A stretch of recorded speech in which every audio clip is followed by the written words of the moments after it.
Olá, sucateiros! Sejam bem-vindos a mais uma live da equipe Sucatinha. Meu nome é Melk e hoje essa é a live 10 de 31 que vamos realizar aqui no mês de janeiro.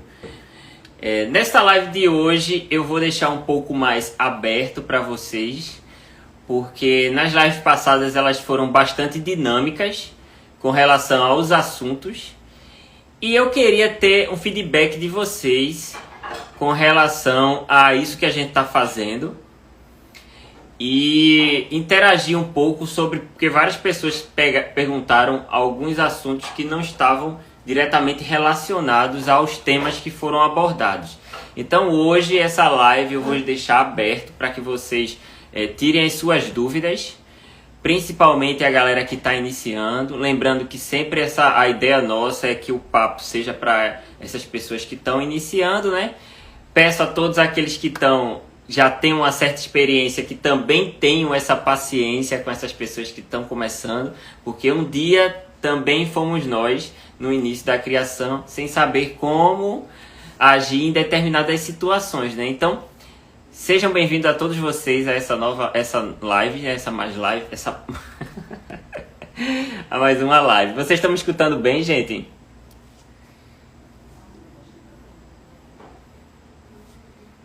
Aí, Luiz, tô vendo aí a galera aqui participando. Tô de folga, vou ficar até o fim. Massa, Luiz, valeu aí. Valeu, que é isso, não sou mestre.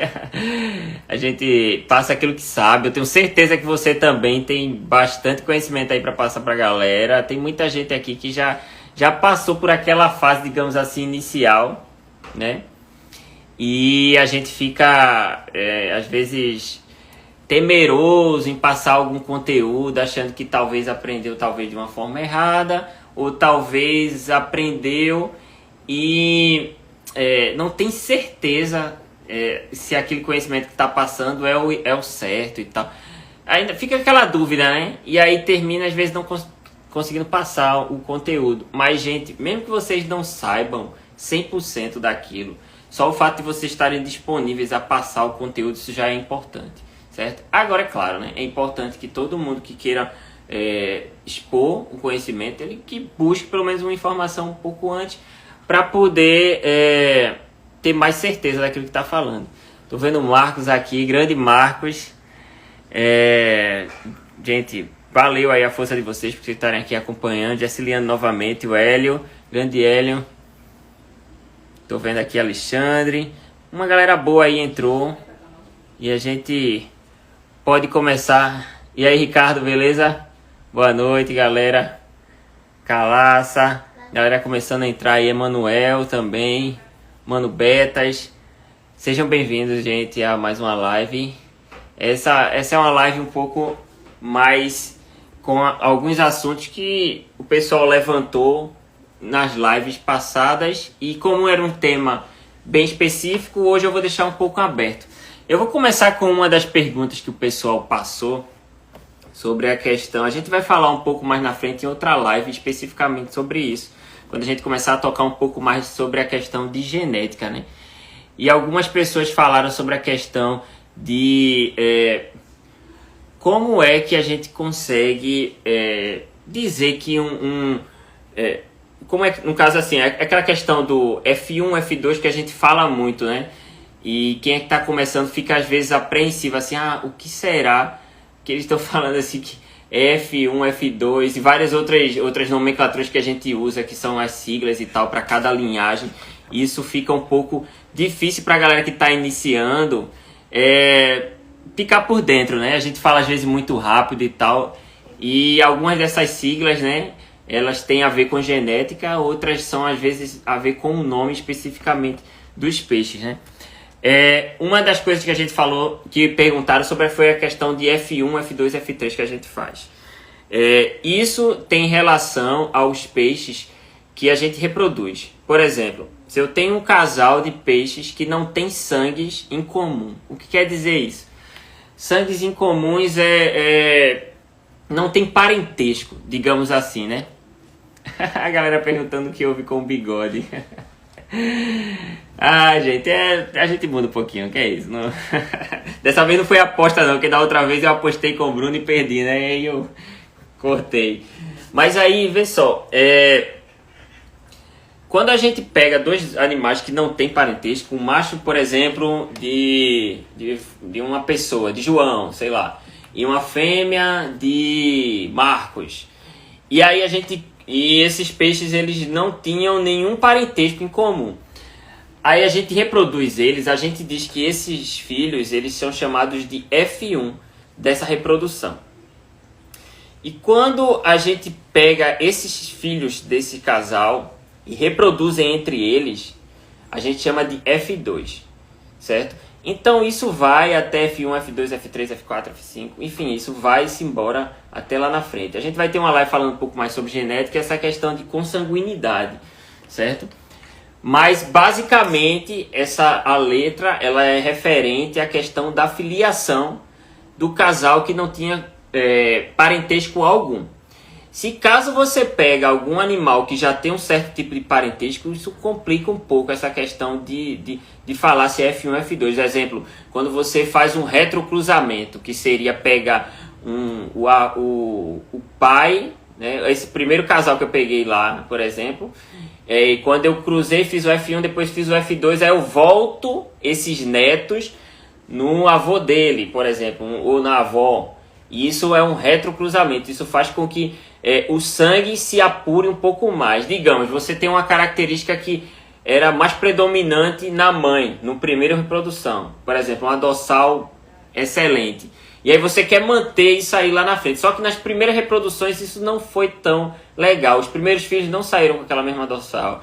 E os netos não saíram com a mesma dorsal. E aí você diz assim, poxa, e nenhuma delas saiu.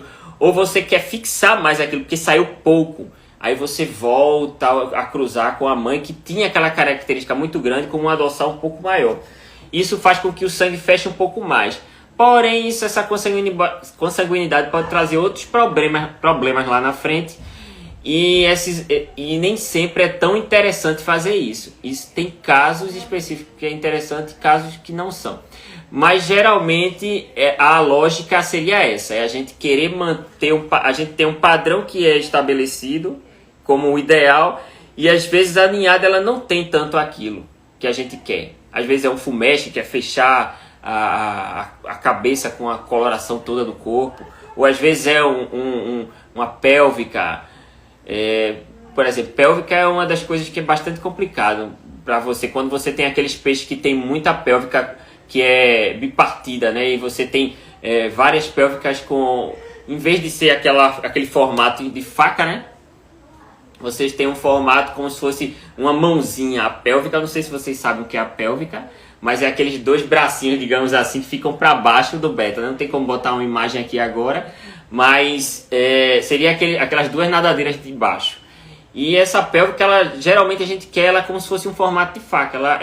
Ela seja única, né? Cada uma seja de uma forma que seja bem feitinha mesmo, né? Em formato de faca. E às vezes ela não fica daquele jeito. Às vezes ela fica com dois tracinhos assim, às vezes fica três, às vezes fica quatro e vários.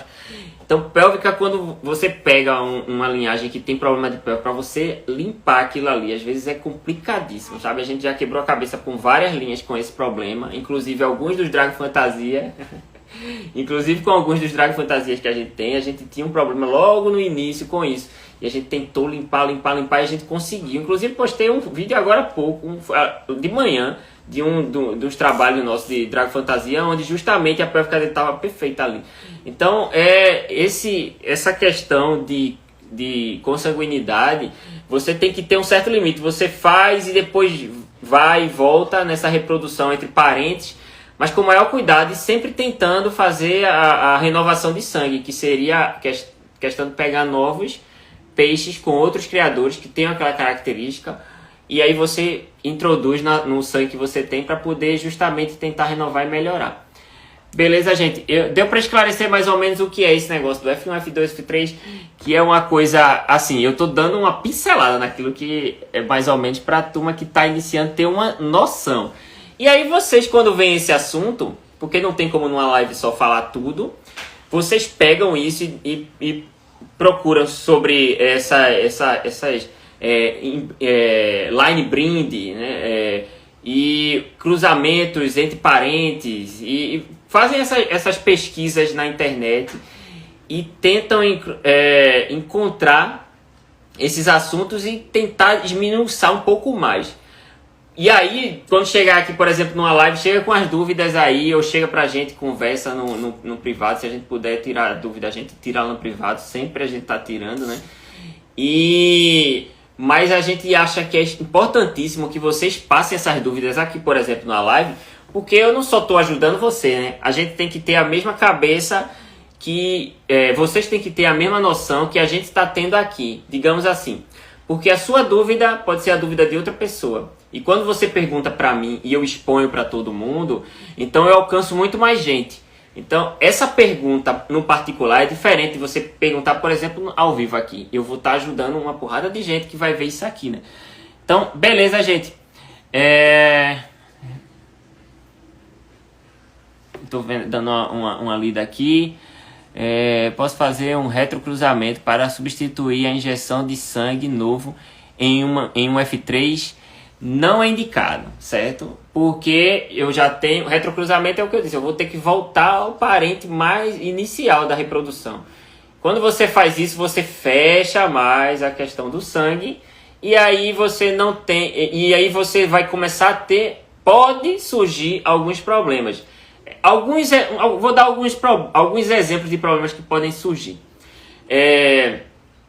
Começa as nadadeiras. Algumas nadadeiras elas podem começar a perder um pouco, ter redução, digamos assim, de membrana. Isso é um dos pontos.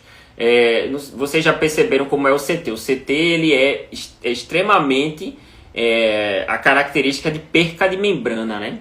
Só que, por exemplo, num peixe long ou num peixe placate, isso não é interessante. Então, quando você faz muitos cruzamentos assim, você começa a ver também isso aparecer. Não são em todas as linhas e não é sempre, mas isso é uma das características que podem aparecer numa consanguinidade. Outras coisas também são peixes tortos, certo? Coluna torta, às vezes as nadadeiras não nascem da forma correta.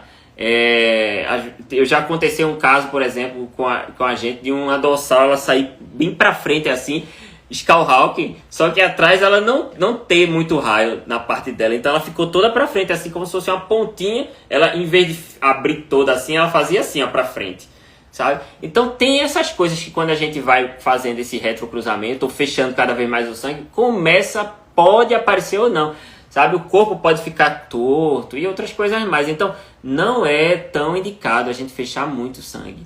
E quanto mais você fecha, também os peixes ficam um pouco mais frágeis, certo? Porque dizem que os selvagens, assim, tem outros pontos também, mas por que os selvagens são tão resistentes, digamos assim? Porque é raro acontecer uma consanguinidade ali numa lagoa, num espaço onde tem vários peixes com várias genéticas sortidas lá, digamos assim, e as misturas são bem aleatórias, né? Mas uma das coisas, claro, que eles ficam mais fortes é porque eles estão num ambiente mais hostil, digamos assim. Mas isso dele ser um pouco mais frágil pode acontecer pelo fato da consanguinidade também. Beleza? Eu acho que deu para esclarecer um pouquinho sobre esse assunto. Deixa eu ver se tem alguma pessoa que tem mais dúvida com relação a esse assunto, porque existem vários... o quê? Eu não entendi aqui. Beleza, gente. Alguém tem mais dúvida? Hoje é o dia de tirar dúvida. Vou até fixar aqui o assunto hoje. Que hoje realmente ficou aberto. Hoje eu não coloquei E segunda-feira a gente vai dar continuidade. Deixa eu voltar aqui. Tira.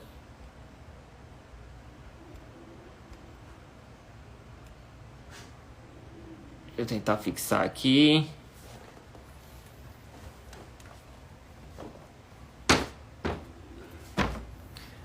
Pronto. Então, ficou clara essa questão da consanguinidade, né? Mel, o que posso fazer em relação à infiltração de guanina nos olhos dos dragons?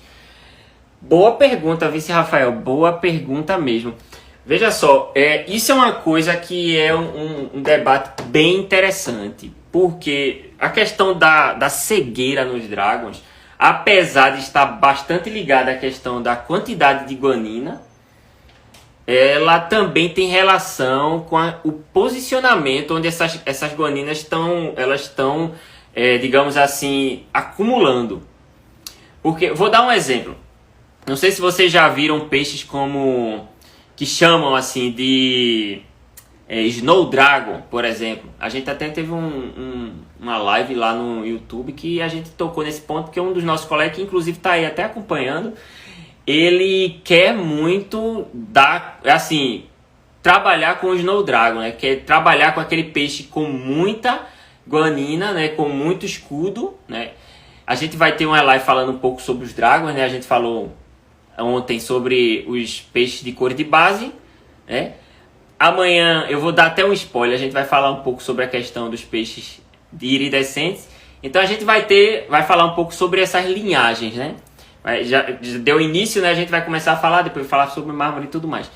Então, essa questão da guanina estar concentrada, empoeirando, digamos assim, os óleos, às vezes tem relação com a consanguinidade que eu falei. Você vai fechando muito sangue e vai começando a aparecer esses problemas. Outra coisa pode ser realmente a questão da guanina que está demais. E outra coisa é o posicionamento onde está. Por que eu estou dizendo isso? Porque a gente tem alguns peixes, por exemplo, como esse Snow Dragon, ou outros peixes que tem bastante guanina, cobrindo às vezes quase toda a nadadeira, e mesmo assim ele não fica cego, ele não fica com aquele empoeiramento no olho. E por que é uma discussão bastante interessante com relação a isso? Porque se a gente começar a analisar vários outros peixes que foram surgindo com o passar do tempo, como o samurai, o mamba, são peixes que às vezes têm pouca guanina, digamos assim, e eles ainda podem aparecer problemas de cegueira, certo? Então, a questão direta da cegueira, a questão da cegueira não está relacionada diretamente à questão de excesso de guanina. Ela pode ou não. Então, você pode ter um peixe fechadão e mesmo assim ele não fechar de cegueira. O ideal é você sempre selecionar os peixes que não estão apresentando isso. Mesmo que você quer reproduzir aquele peixe mais fechado e tudo mais, mas procure um peixe que não tem aquele empoeiramento, certo? Por quê? Porque justamente aquilo já demonstra que a guanina começou a concentrar numa área que não deveria, certo? É a mesma coisa na seleção de outros peixes que têm guaninas em partes diferentes. Por exemplo, tem no dorso, que é o caso do samurai, certo? A gente tem alguns peixes que também têm uma genética que não é diretamente do drago, mas tem um envolvimento, digamos assim, porque ainda é a questão da guanina e tudo mais.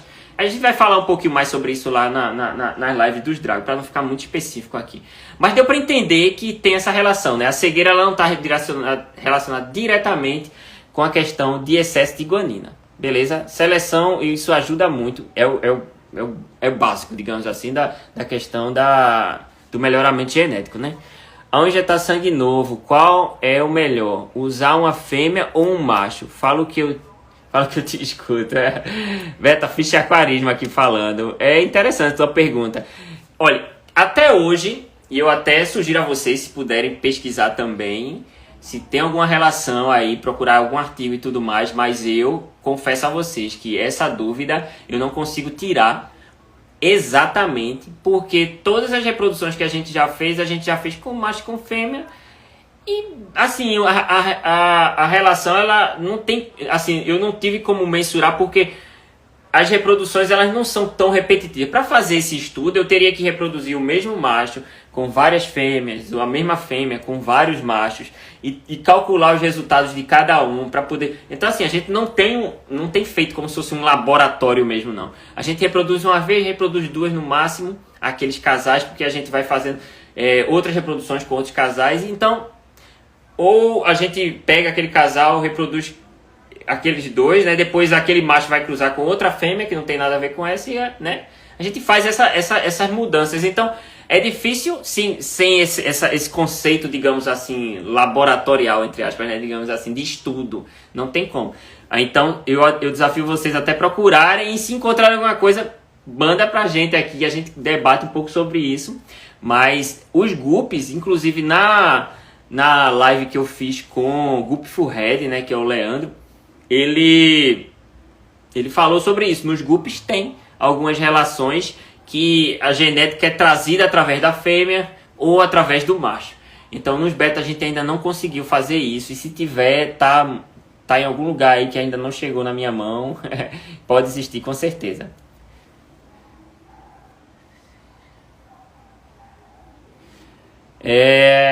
Seu Bruno tá aqui, seja bem-vindo à live.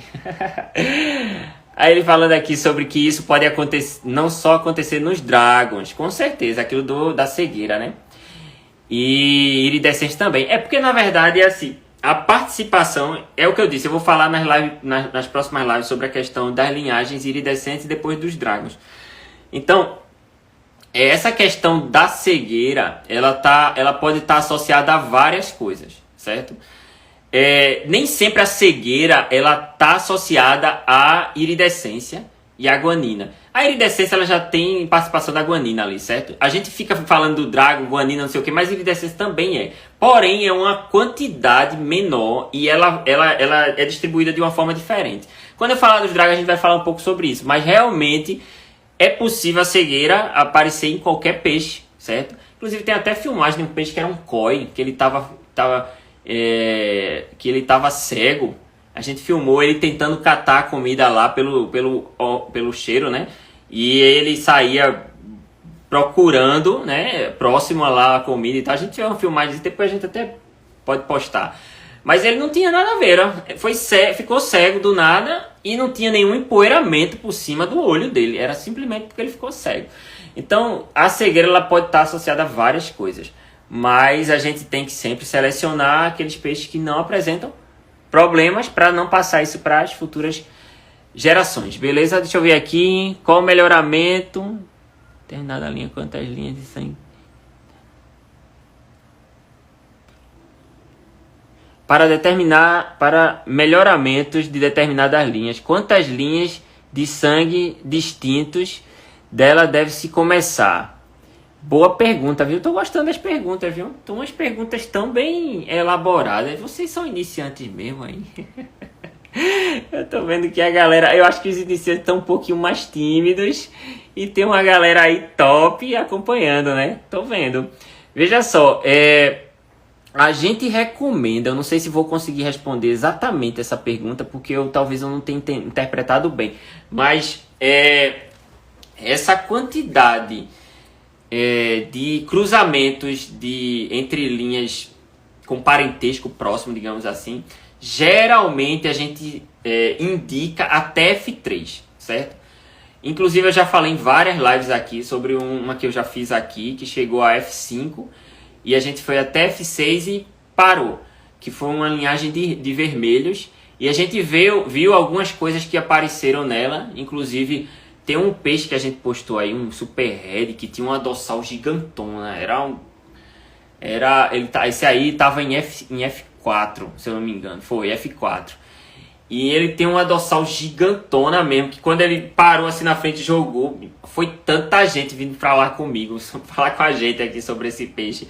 Porque era extraordinário. Só que ele não tinha um corpo perfeito. Ele era um corpo mais achatadinho. Mas a dorsal do bicho era grandona. Jogava assim pra frente. Toda a nadadeira bem pra frente. Então assim, tem essas coisas, né? Às vezes uma surpresa. Mas a gente não chega muito a fechar muito sangue. Pra justamente não começar a aparecer os defeitos. Acontecia muito no caso dos Reds... que eram do Super Red, né, que eram genética de Camboja, eles começaram a perder aquele vermelho intenso. Eles chegavam até uma certa idade, digamos, já tinha 5, 6 meses e tal, e aí depois, 7 meses, 8 meses, eles começavam a despigmentar partes do corpo, começavam a marmorizar. Porque a intenção minha nesse trabalho era justamente chegar num koi, e aí a gente começou a ver alguns peixes que chegavam próximo ao koi, mas a gente não conseguiu manter aquilo ali. É aquilo que eu falei, esse trabalho laboratorial às vezes é complicado quando você tem uma piscicultura onde você está precisando ter um retorno financeiro para manter ela, certo? Quando a gente está só trabalhando aquilo ali por muitos anos e com uma perspectiva mais fechada daquilo ali, sem ficar pensando assim, vou reproduzir para ter o dinheiro para poder pagar as contas da estufa, aí é de boa.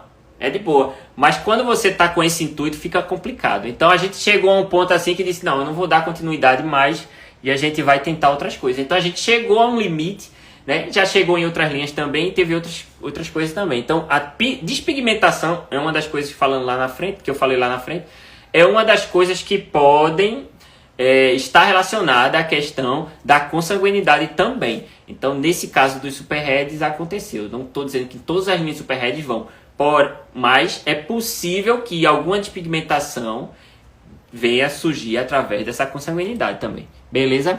Aqui aconteceu com a reprodução de Copper Fancy. Eu acho que deve ter relacionado a alguma coisa que eu falei e não acompanhei aqui, né?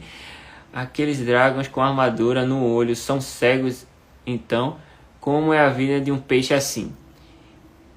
Koi Box perguntando aqui sobre a questão dos peixes que a gente falou agora, sobre os peixes cegos.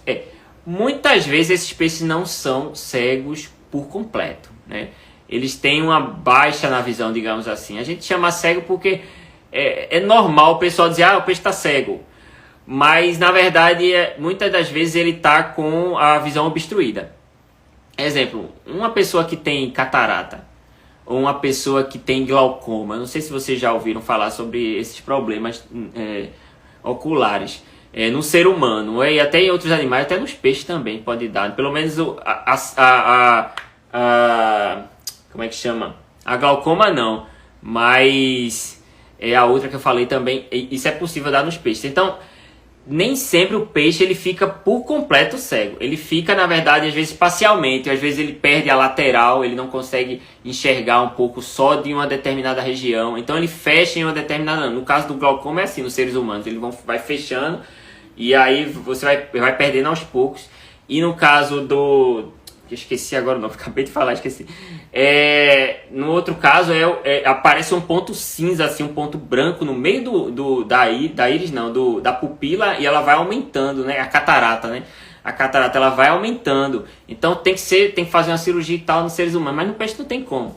Então, esses são casos. No caso do peixe, que a gente geralmente encontra, é essa questão da guanina estar subindo, ou um empoeiramento, uma opacidade que vai acontecendo. Isso vai acontecendo e às vezes não fecha por completo, então fica parcial, o peixe ainda consegue enxergar, sabe? Nesse caso do peixe que eu falei que ele ficou cego por completo, que não foi nada a ver com isso daí, foi uma questão dele mesmo. Assim, a gente não tem a mínima noção como realmente ele chegou a esse ponto, mas ele se alimenta sem nenhum problema. Então, assim, sem problema não, desculpa, ele se alimenta com certo problema, mas ele encontra comida, ele sobe para respirar. Então ele tá lá vivo, tá de boa. Então isso é uma questão de dificuldade, como o ser humano também tem de se locomover, mas o peixe ele tem os outros sentidos que fazem ele ainda sobreviver. É dificultoso, mas ele consegue ainda, né? E, enfim, a gente não consegue reproduzir, não consegue fazer outras coisas, mas pelo menos sobreviver ele consegue.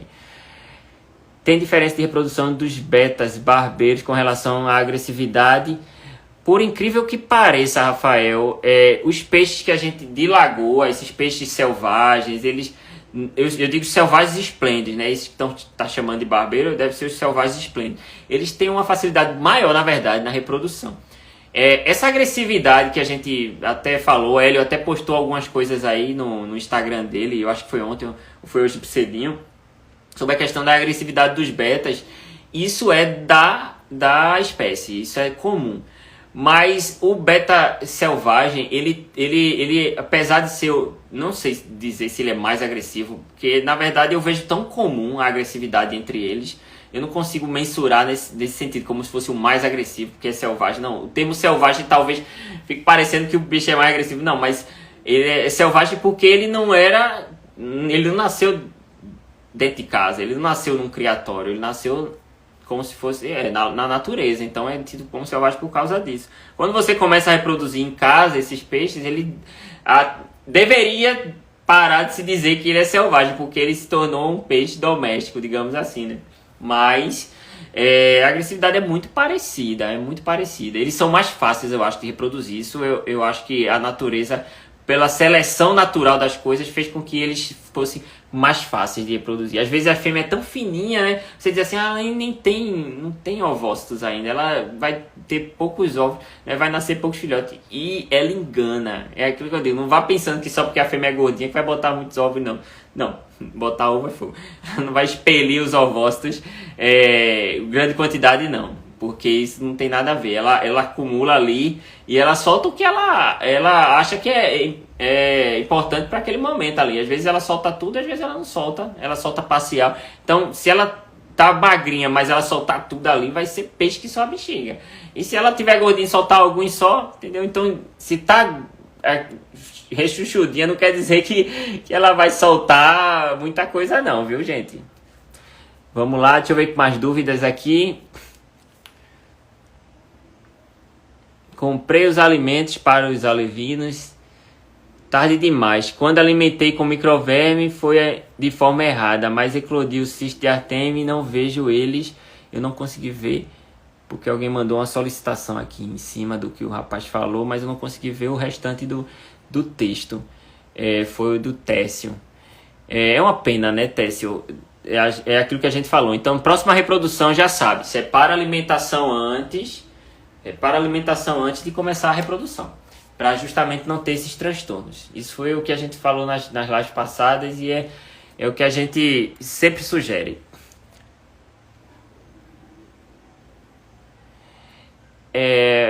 João Pedro aqui falando sobre os anabatídeos. O beta, ele não está mais na classe dos anabatídeos, né, da família. Ele é Asphronemydes já faz um bom tempo aí. Mas eu acho que você deve estar falando sobre a questão dos tricongaster, né, e outros peixes que também entram nessa questão da questão do labirinto, de outras coisas mais como o beta, né? E é parecido, mas isso aí a gente não me especializei em outro peixe, não. A gente só pesquisa sobre beta mesmo, então eu não posso te garantir isso, beleza, cara? Boa noite, cruzei um casal de beta pela primeira vez e o macho fez um bom ninho, mas hoje ele trocou de lugar o ninho. O problema é que os ovos estão no fundo do aquário e acho que ele está cansado. O que faço?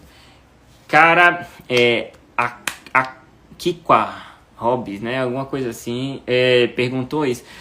Vê bem, brother, isso aí é uma coisa que acontece dele mudar a posição dos ovos, mas você tem que ter paciência, certo? Se ele não destruir o ninho, é bem possível que ele vá pegar ainda esses ovos que estão no fundo e colocar neles, certo? Tem que dar tempo para a natureza. Ele provavelmente aconteceu isso por alguma coisa que ele não achou como se fosse confiável aquele ambiente, certo? E aí ele muda de local. Ele acha que em tal lugar vai ser como se fosse mais protegido ali. Por causa disso, ele muda de local o ninho. Isso é completamente comum, certo? Completamente comum. E às vezes nesse processo, assim, é estranho eu teria que ver toda a filmagem ou a reprodução, alguma coisa assim, para dizer exatamente o que aconteceu. Mas se tá no fundo e ele mudou o local de aquário, o local do ninho, ele vai pegar isso aí. Faça o possível para não ficar olhando em cima, porque eu acho que às vezes até essa coisa de você querer tanto que a coisa dê certo, você fica em cima e tal. Às vezes bate na mesa onde o aquário tá, ou você falando com alguém, você gera vibrações ali, isso faz com que ele se estresse um pouquinho naquele momento que é tão importante assim para ele. Então, alguma coisa aconteceu que gerou algum estresse para ele que ele talvez não esteja mais pegando os ovos. Mas normalmente, quando ele muda de local o ninho, ele vai pegar os ovos todinho que está no ninho antigo e vai puxar para o novo. Isso é bastante comum, certo? Alguma coisa nesse processo aí não está claro que aconteceu e aí ele por isso está deixando lá embaixo. Cuidado para não ter uma luz muito forte em cima. Eu já falei isso nas lives passadas, o que pode acontecer. Beleza? Deixa eu ver aqui mais dúvida.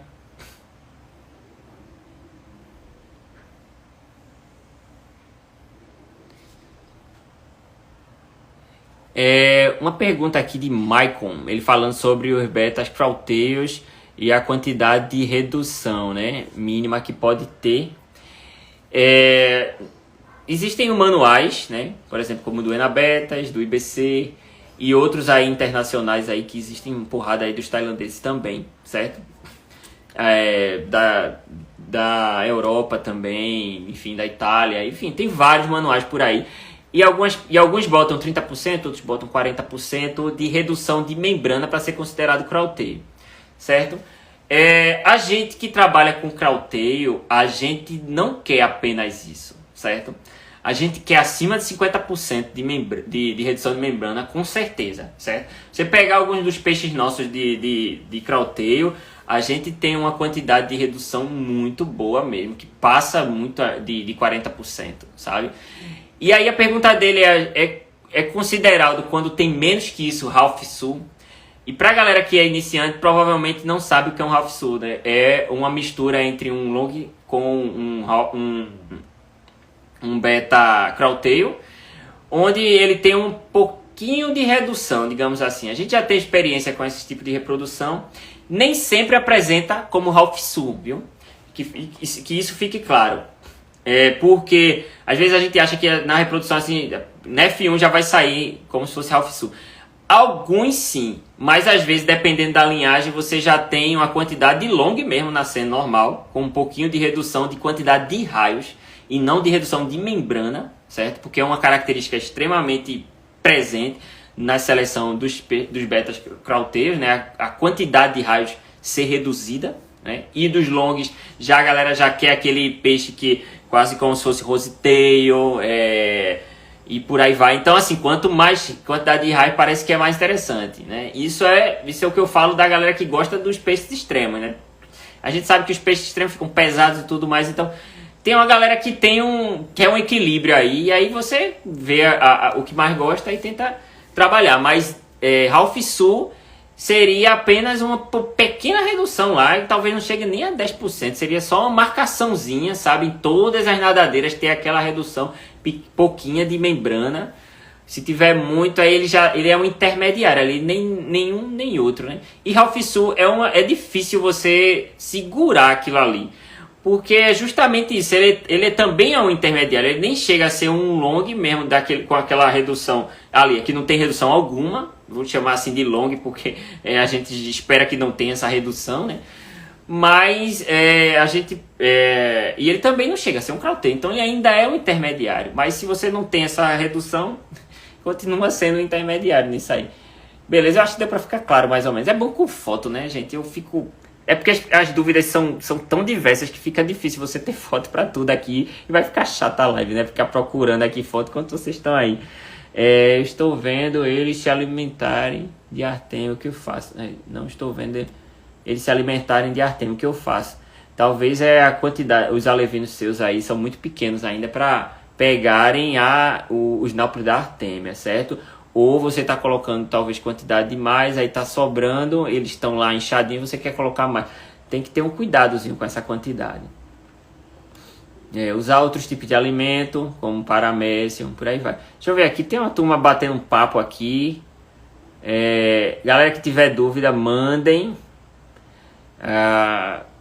Eu acho que deu para esclarecer algumas dúvidas da live passada, de algumas das lives passadas, sobre a questão de F1, F2, F3, né? Foi bem básico, mas deu para dar uma ideia, né? Uma fêmea cega consegue reproduzir? Cega é complicado, amigo. Mas se ela tiver ainda enxergando alguma coisinha, um vulto, né, digamos assim, ela pode sim. Se ela interpretar, porque o processo de reprodução, se ela consegue enxergar ainda o macho, ela consegue enxergar o ninho, ela consegue ver parcialmente ali, ela pode, né? Agora, sinceramente, vamos pegar essa palavra.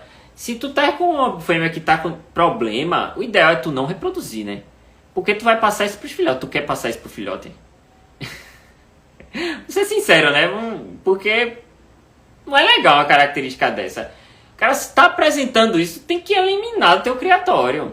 Sabe? Tu tem que, assim, o que eu quero dizer é, tu não pode pensar em reproduzir isso. Você doa, faz o que você quiser para não dar continuidade àquilo. Mas assim, poxa, se só tem aquilo e você não tem chance nenhuma de conseguir com ninguém, ou se você tá sem dinheiro para você juntar e comprar mais na frente alguma coisa, não sei o que.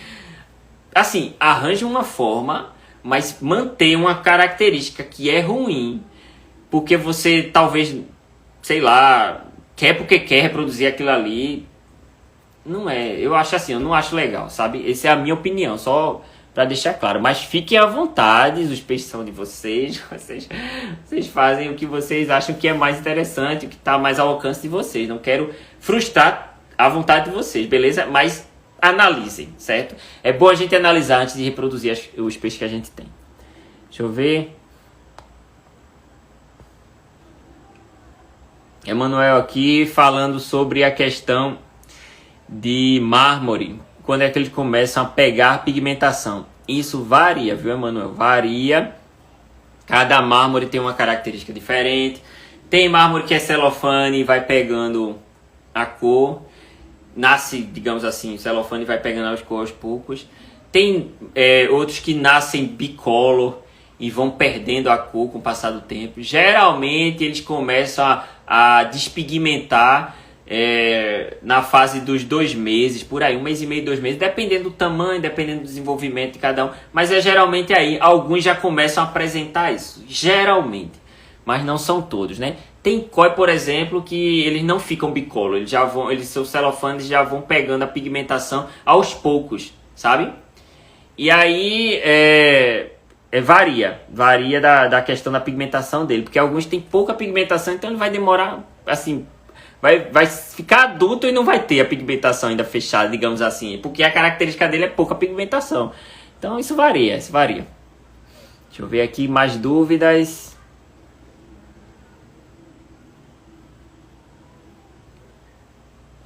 Não consegui comprar ração dos alevinos esse fim de semana. Dá para levar até quando com Artemia os alevinos? Eu tinha falado isso na live passada. E dá para você levar até 1 mês e meio sem nenhum problema com a Artemia, viu? A Artemia é essencial, digamos assim, para você ter um melhor desenvolvimento dos seus alevinos, certo? Lava, na fase de lava, pós-lava e alevinagem, né? Todo esse período, até 1 mês e meio, você consegue levar sem nenhum problema. Mas aí, enquanto isso, você vai procurando outras coisas. Quanto mais você oferecer de alimento, melhor para eles, né? É mais fácil de atingir digamos assim, o valor nutricional ideal. Deixa eu ver aqui mais algumas pessoas. Adquiri um casal de Galaxy. Ao cruzar o macho, fez um ninho bem pequeno. Será que é porque é a primeira vez dele? Devo tentar cruzar novamente? Não, pelo ninho, você não deve tentar reproduzir porque o tamanho do ninho é pequeno, certo? Isso também a gente já falou na live passada. Tem animais que fazem ninhos gigantescos e tem animais que fazem ninhos pequenos. E isso não influencia muito, certo? A questão do tamanho do ninho. Geralmente aqueles que fazem ninhos maiores e tudo mais, eles estão mostrando muito mais vitalidade. Alguns fazem ninhos pequenos porque justamente talvez ele esteja num período assim, ou ele não queira se esforçar muito. Porque na verdade, o ninho ele não tem função. Isso eu acho que eu não falei na live passada, mas vamos pensar na questão da natureza. Por que o beta faz o ninho, né? O beta faz o ninho para evitar que aqueles ovócitos, porque na natureza o nível de água lá não é tão baixo como a gente assim utiliza aqui não. Apesar de a gente ficar achando 15 centímetros, 20 centímetros de altura, no máximo e tal, não sei o que, na lagoa isso varia muito em regiões. E outra coisa, se você for numa lagoa e você pisar lá naquela região, você vai ver que você não pisa num chão liso, não. Você pisa num chão onde você tem muita vegetação morta embaixo. E o que é que acontece? Nesse local tem muitos predadores ali embaixo, certo? Tem umas baratinhas, não sei se vocês já viram, tem uns besourinhos que ficam ali embaixo no fundo, que eles estão catando tudo que cai por ali. Então o peixe ele quando cruza, eu não sei se vocês já perceberam, alguns machos não chegam nem deixar o ovo tocar no fundo do aquário, certo? Então na lagoa, aqueles ovos que ficam ali embaixo, certo? Alguns peixes não encontram mais. Então na hora que ele dá o abraço, ele desce, ó, valendo ali, já vai pegando. O que ele pega ali, ele já traz para cima. E ele às vezes dá uma procurada assim embaixo, mas ele não vai mais a fundo. Ele simplesmente pega já e coloca lá em cima e acabou. Então é assim na natureza para a questão de proteção deles. Então a questão do ninho é para poder fazer com que aqueles ovos eles consigam permanecer ali em cima para não cair no período noturno, digamos assim. Porque ele não tem onde colocar, é diferente de alguns animais. Tem, por exemplo, o disco, ele coloca os ovos em determinados locais. É como se eles tivessem um adesivo, eles colam numa pedra, eles colam numa planta. O casal ele vai lá reproduzir naquela região e fica lá, os ovos coladinhos numa determinada superfície. O beta não, o ovo do beta não tem essa mesma, digamos assim, propriedade de colar em alguma região. Então, o que a natureza fez é que o macho pegasse os ovos e colocasse no ninho, porque de certa forma fica protegido. Não tem função alguma de oxigenar, certo? Os ovócitos para eclodir.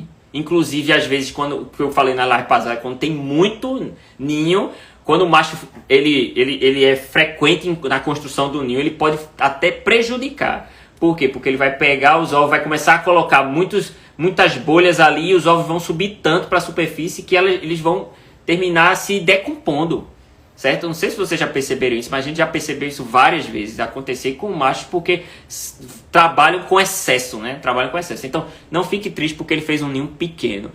Fique feliz que ele está cuidando do ninho. Apenas isso. E isso é um bom reprodutor. Não precisa ter ninho gigante, não. Ele está, às vezes, poupando até energia para poder cuidar por mais tempo.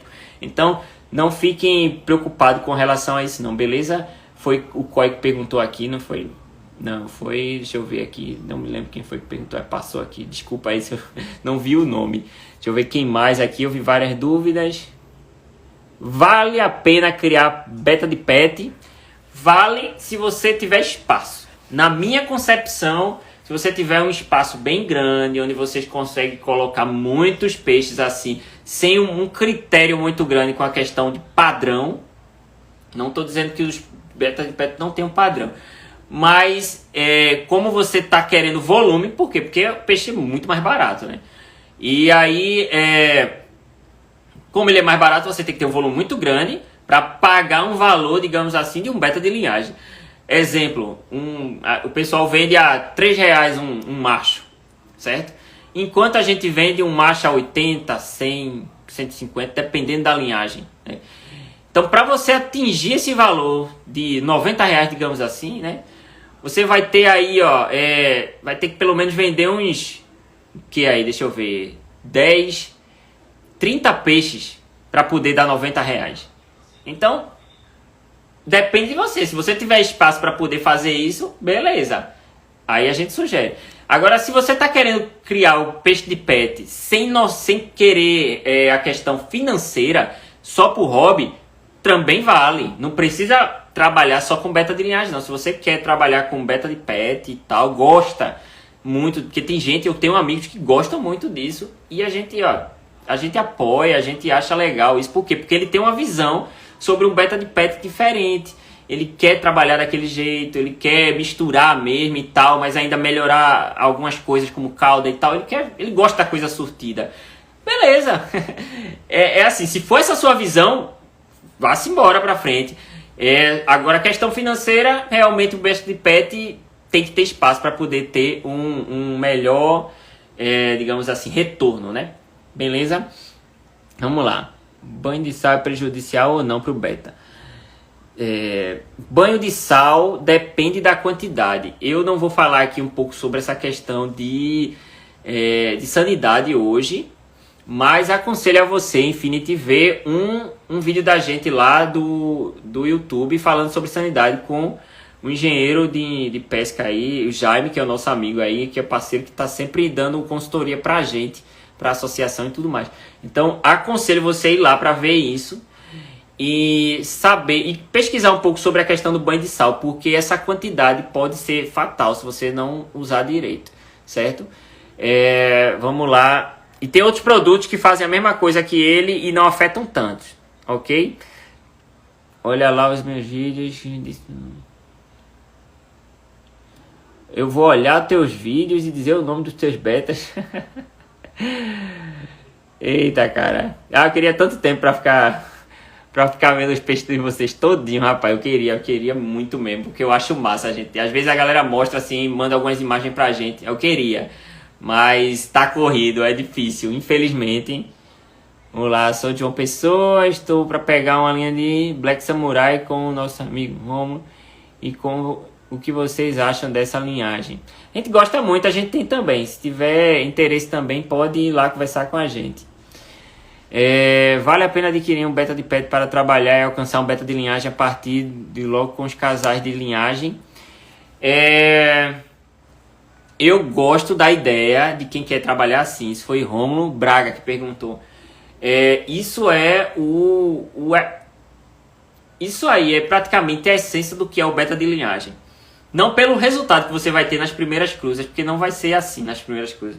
Mas você vai ter os resultados mais à frente, onde você vai cada vez fechar mais o sangue naquela característica que quer, né? E é possível, e eu acho massa isso. Se você quer fazer isso também, chegar agora, haja paciência, viu? Porque tem linha que às vezes você passa tempos e tempos, e você tem que estar com a cabeça focada em uma linha. Porque se você... então, gostei. Porque quando você mistura pet, pode sair de tudo, né? E aí você gostou de um azul, gostou de um vermelho, gostou de um verde. Aí você vou reproduzir os três. Aí depois reproduz os três. Desse azul saiu vermelho, saiu verde, saiu... do outro sai também misturado. Aí você... E agora, o que é que eu faço? Sabe? Então, tem que ter uma cabeça muito boa para manter aquela linha de raciocínio naquilo que quer trabalhar, beleza? Deixa eu ver aqui mais gente. Romulo Braga Júnior. Como identificar betas de descarte da ninhada? Primeiro você tem que conhecer padrão, né, Pedro? Tem que conhecer padrão. Se você não conhecer o padrão de um peixe ideal, não tem como você dizer um peixe que não está no padrão, certo? Aconselho a vocês ir lá no Instagram do Enabetas, tem lá para baixar o manual, e lá tá falando um bocado de informação sobre padrão já, pelo menos de shape de peixe, certo? O formato de cabeça, dorsal, anal, caudal, então todas as nadadeiras estão lá falando um pouquinho sobre isso. Se você conhecer o padrão, você vai saber aquilo que não está no padrão, e aí você vai dar um destino para esse que não está no padrão. É simples assim. E outra coisa, nem todo mundo, não estou dizendo que todo mundo tem que seguir a regra do Enabetas ou do IBC ou de outras coisas aí. Vocês podem ter um padrão de vocês também. Vocês podem gostar de uma característica que não está lá no manual e querem trabalhar aquilo. Quem sou eu para condenar isso? Não, vocês fiquem à vontade, porque é massa isso também. A gente já fez alguns trabalhos com outros peixes que não estão fora do padrão de tudo ali, do que está dizendo no manual. E a gente posta, a galera gosta, não sei o que, sei lá. Vou levar para exposição? Não. Por quê? Porque a gente gosta daquele padrão, tá ali, mas ele não é competitivo, não é para exposição. A gente agrada aos olhos, sabe? Ele chama atenção por algumas coisas, alguns detalhes, alguma pigmentação diferente e tal, mas ele não é no padrão. Mas é importante você ter um padrão na cabeça já. Isso ninguém vai colocar na sua cabeça isso, a não ser você pesquisando. É o conselho que eu dou. Pesquise seu padrão, vá lá. O básico é você procurar o Instagram do Enabetas BR, vai lá e baixa ele, e aí você já vai ter uma noção de padrão, já é um começo, beleza? Gente, a live passou do que eu esperava. Eu fiquei muito feliz com a quantidade de gente que está aqui nessa live, certo? E a gente vai continuar fazendo essas lives, né? Amanhã tem mais live. Deixa eu ver aqui uma coisa rapidinho aqui, gente. Peraí.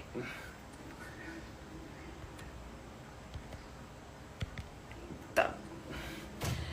Então, a gente vai ter mais lives fazendo essa mesma coisa que a gente tá fazendo aqui, debatendo e tal, mas com um tema específico dessa vez, beleza? E aí, a gente, toda vez, essas dúvidas, elas são mais direcionadas. E depois a gente pode ter uma outra live com essas tirando dúvida daquilo que não ficou bem claro nas outras, para que vocês aprendam um pouquinho mais Eu sei que é pouco, eu acho é pouco. Tem a galera dizendo assim, é pouco a quantidade de tempo da live sobre os assuntos, porque são muitos assuntos. Mas não tem condição, gente. Eu gostaria muito de ficar aqui batendo papo com vocês, beleza? Vou falar isso, quais são as linhas que podem ser misturadas com o DOT. Massa! A gente vai falar sobre linhagem, Rafael. Eu acho que daqui umas 3 ou 4 lives, mais ou menos, a gente vai estar falando sobre isso. Beleza? Então, caiu aqui, voltei. Fica ligado nisso, porque aí a gente vai falar sobre essa questão de misturas aí, das linhagens. Beleza, gente? Valeu e até a próxima live. Tchau, tchau.